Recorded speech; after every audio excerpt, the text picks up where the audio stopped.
नमस्कार माननीय प्रधानमंत्री नमस्कार जी, नमस्कार जी। क्या शुभ नाम है आपका? सर, यहाँ पे काम चल रहा है कंस्ट्रक्शन का। ये टनल के काम में ये नई टेक्नोलॉजी आपको कैसे काम आ रही है? सर, बहुत ही उन्नति के लिए काम आएगी सर। बहुत ही मेहनती है सर। हमें हर तरह के निर्देश दे करके बताया जा रहा है सर।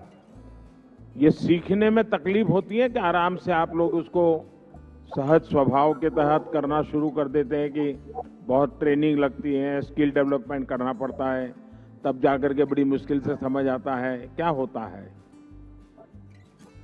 नहीं नहीं सर, बहुत ही आसान तरीके से हमें बताया जाता है, सिखाया जाता है, संकेत दिया जाता है सर। हम अपना कार्य आराम से इस अनुसार इस तकनीक से बढ़िया से कर सकते हैं सर। हमें कोई काम करने में कोई परेशानी नहीं है सर यहाँ पे। इसके कारण काम में गति बढ़ती है? जी बिल्कुल, काम में तेजी होती है सर। हम अपने काम पे ही ध्यान रखते हैं पूरा। सबसे हम बड़ी अपने बात कार्य होती को है पूर्ण रूप से मजदूर का विश्वास। उसको लगना चाहिए कि यहाँ सेफ्टी है, और मुझे पहले से इंडिकेशन जी, मिलता बिल्कुल। है इस टेक्नोलॉजी के कारण। तो ये अनुभव आ रहा है। जी बिल्कुल, पूर्ण रूप से।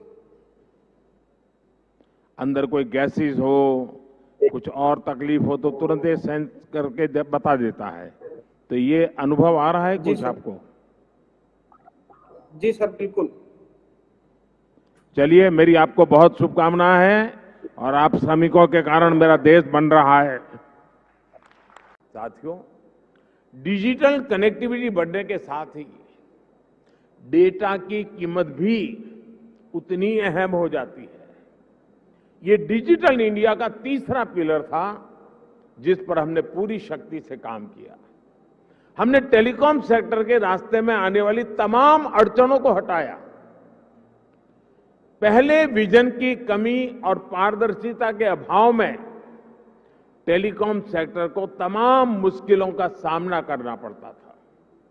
आप परिचित हैं कि कैसे हमने 4G तकनीक के विस्तार के लिए पॉलिसी सपोर्ट दिया। इससे डेटा की कीमत में भारी कमी आई और देश में डेटा क्रांति का जन्म हुआ। देखते ही देखते ये तीनों फैक्टर, डिवाइस की कीमत, डिजिटल कनेक्टिविटी और डेटा की कीमत, इसका मल्टीप्लायर इफेक्ट हर तरफ नजर आने लगा। लेकिन साथियों, इन सब के साथ एक और महत्वपूर्ण काम हुआ। देश में डिजिटल फर्स्ट की सोच विकसित हुई। एक वक्त था जब बड़े बड़े विद्वान, एलिट क्लास, उसके कुछ मुट्ठी भर लोग, सदन के कुछ भाषण देख लेना, कैसे कैसे भाषण हमारे नेता लोग करते हैं, वे मजाक उड़ाते थे। उनको लगता था कि गरीब लोगों में क्षमता ही नहीं है, ये डिजिटल समझ ही नहीं सकते, संदेह करते थे। उन्हें शक था कि गरीब लोग डिजिटल का मतलब भी नहीं समझ पाएंगे। लेकिन मुझे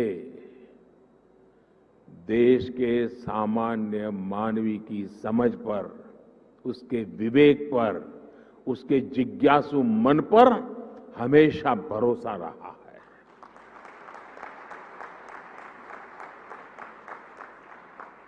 मैंने देखा है कि भारत का गरीब से गरीब व्यक्ति भी नई तकनीकों को अपनाने में आगे रहता है। और मैं एक छोटा अनुभव बताता हूं। शायद ये 2007-8 का कालखंड होगा या 9-10 का, मुझे याद नहीं है। मैं गुजरात में मुख्यमंत्री रहा, लेकिन एक क्षेत्र ऐसा था जहां मैं कभी गया नहीं था, और बहुत ही ट्राइबल इलाके में, बहुत ही पिछड़ा। मैं, हमारे सरकार के अधिकारियों ने भी मुझे एक बार वहां कार्यक्रम करना ही करना है, मुझे जाना है। तो वो इलाका ऐसा था, कोई बड़ा प्रोजेक्ट की संभावना नहीं थी, फॉरेस्ट लैंड थी, कोई संभावना हो रही थी। तो आखिर में एक चिलिंग सेंटर, दूध का चिलिंग सेंटर, वो भी 25 लाख रुपए का। मैंने कहा भले वो 25 लाख का होगा, 25,000 का होगा, मैं खुद उद्घाटन करूंगा। अब लोगों को लगता है ना भाई चीफ मिनिस्टर को इससे नीचे तो करना नहीं चाहिए, लेकिन मुझे ऐसा कुछ होता नहीं है।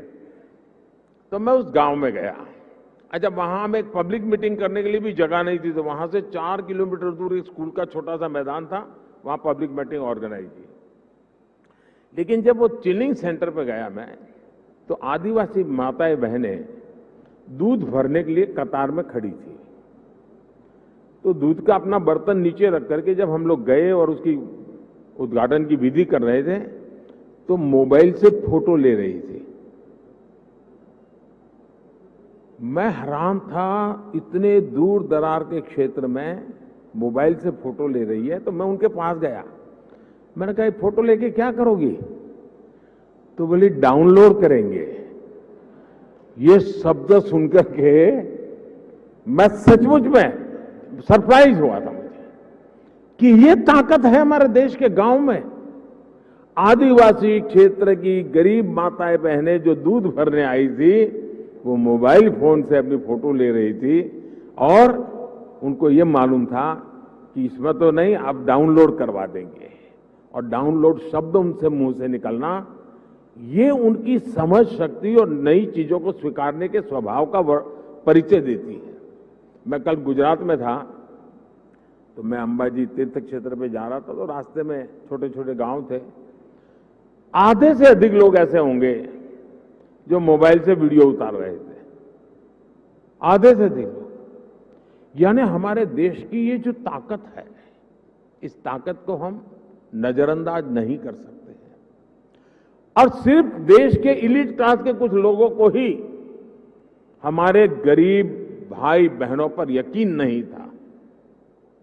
आखिरकार हम डिजिटल फर्स्ट के अप्रोच के साथ आगे बढ़ने में कामयाब हुए।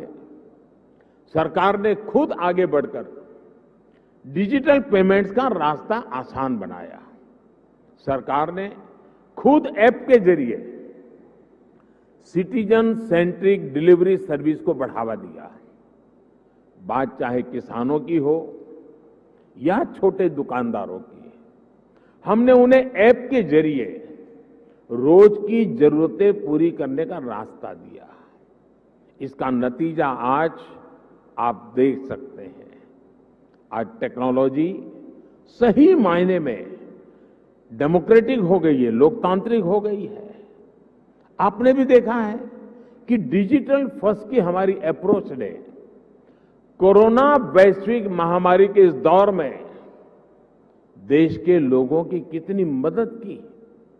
दुनिया के बड़े बड़े विकसित देश जब अपने नागरिकों की मदद करने में संघर्ष कर रहे थे,